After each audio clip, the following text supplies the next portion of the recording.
Hello everyone, Vaibhav Verma this side, and I am a part of Lexis and Company as a legal intern. Today I am going to talk about defense against defamation. Let's start with the meaning of defamation. In general terms, defamation can be an attack on a person's reputation by false publication. Defamation can be considered as an injury of a reputation of a person through some publication. Defamation is defined under section 499 and 499 of the IPC, Indian Penal Code 1860, and its punishment is given under section 500, which is simple imprisonment for a term of 2 years or fine or both. Let's move to the topic defenses against the defamation. The defenses to an action for defamation are: number one is justification of truth. In a civil action for defamation, the truth of the defamatory matter is complete defense, and the reason for that is law will not permit a man to recover damages for something being true about him. Under criminal law, on the other hand, merely proving that the statement was true is not a good defense, and besides this, the defendant has to show that it was made for public good also. Public good is a question of fact and has to be established as fact on case to case basis. So to take the defense against the defamation suit, one has to prove that the statement made by him is the true statement, and which is for the public good, in the interest for public good. If the defendant is not able to prove the truth of the facts, the defense cannot be availed. In case of Radheshyam Tiwari versus Eknath, court held that defendant for publishing defamatory matter against the defendant. Later, the defendant were not able to prove the fact published by him were true, and therefore he was held liable.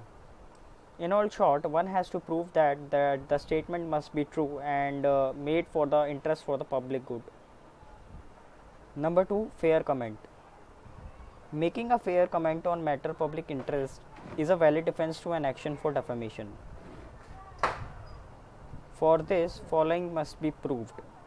Number one, it must be a comment, that is, an expression of opinion rather than an assertion of fact.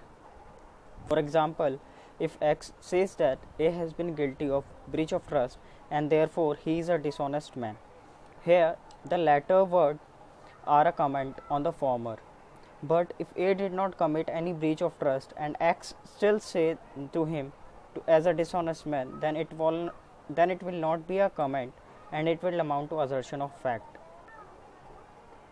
Number two, the comment must be fair. The comment should be fair, that is, should not be based upon untrue fact. For example, A publishes serious allegation of bribery against B in a newspaper. Later, A is not able to prove the truthness of these allegations, and therefore his comment will not amount to fair comment. Number three, the matter commented upon must be of public interest. The matter on which the defendant has commented must be of public interest. Matter like administration of government departments, courts, minister, public meeting, textbook, etc. are considered to be a matter of public interest. Literal criticism of public performance is a valid defense provided it expressed in good faith. Let's move further to another point, that is public conduct of a public servant. Under the second exemption, opinion regarding character of a public servant, so far as it appeared in his conduct in discharge of his public function, is protected. Such an opinion should be expressed in good faith, that is due care within due care and attention. Another defense is publication of report of proceedings of court. Publication of substantially true report of the proceeding of a court or outcome of such proceeding. Good faith is not required under this defense.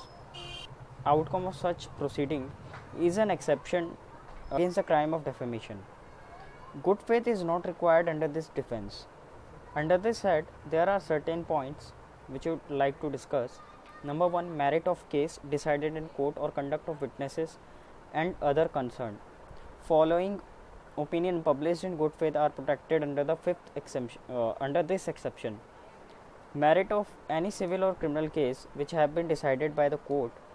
Conduct of any person as a party, witness or agent in such proceeding.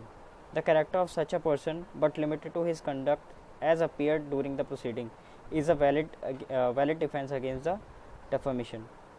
Here a question: can conduct of any person touching any public question be a ground of exception to a defamation? The answer is yes. This exception has a wider scope than the other exceptions, as it not limited to opinion regarding the conduct of public servant, but also any person touching public question. This would include publicists who take part in matters concerning the public, like politics, and a person petitioning against the government on the public question. However, such an opinion must be expressed in good faith. In case of Purushottam Vijay versus State of Madhya Pradesh, the court explained that the comment should be fair in the sense that they are inspired by a genuine desire or on the part of the writer to serve the public interest and not by any of the intention racking private spite. Mere inaccuracy of details does not amount to defamation if the substance of publication is materially true and for public interest. Thank you for watching.